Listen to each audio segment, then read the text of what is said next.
पंचपक्वान्न का? वा वा, पंचपक्वान्नासारखा बेत नाही, उत्तम. वा वा, पंचपक्वान्न म्हणजे वा.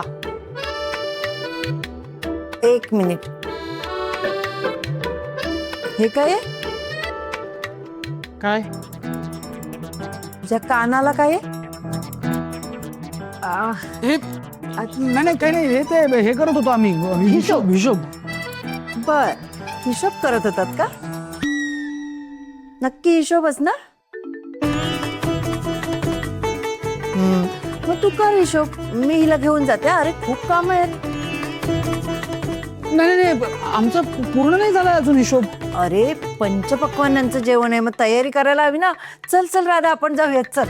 आई अगं ते फक्त नाही नाही, तू कर रे हिशोब कर. राधा येईल थोड्या वेळाने. हा चल राधा, आपण जाऊया. कर हिशोब कर. नाही, आम्ही ठरवलं असतं ना पंचपक्वान्नात काय बनवायचंय.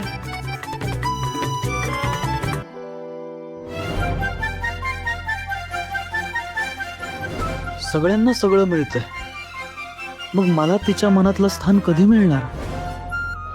कधीच मिळणार नाहीये. असं कसं होईल? होत आहे, तुम्हाला दिसत नाहीये का? आपल्याला या घरामध्ये स्थान नाहीये. मला एक सांग, स्थान स्थान म्हणजे नेमकं काय हवंय तुला? अगं राहायला चांगलं घर आहे, 2 वेळचं पोटभर जेवायला मिळतंय, अंगभर कपडे लिहायला मिळतात, अजून काय हवंय? हे सगळं अनाथ आश्रमात पण मिळतं.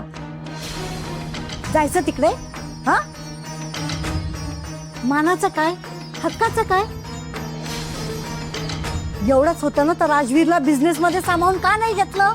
नुसतं राबवून घेतात त्याला. अगं मग राजवीरनी स्वतःचं वेगळं काहीतरी करावं ना. कोणी नाही म्हणालंय का त्याला? पण राजवीरसाठी राधाला जे मिळतंय त्याबद्दल चिडचिड करण्यामध्ये काय अर्थ?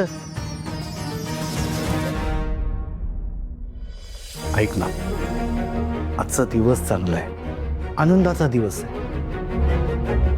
प्लीज तूही आनंद मान.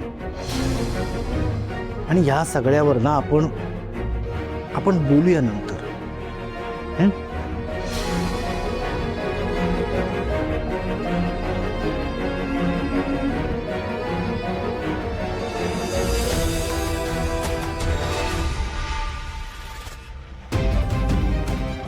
देवयानी, तू लाईन क्रॉस करतेस. नाही, लाईन आखते. बस झालं इतरांचं कौतुक.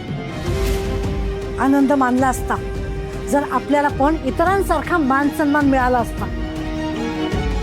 या घरात हक्काचं स्थान मिळालं असतं आणि राजवीरला त्याच्या हक्काचं मिळालं असतं तर. पण असं काही झालेलं नाही.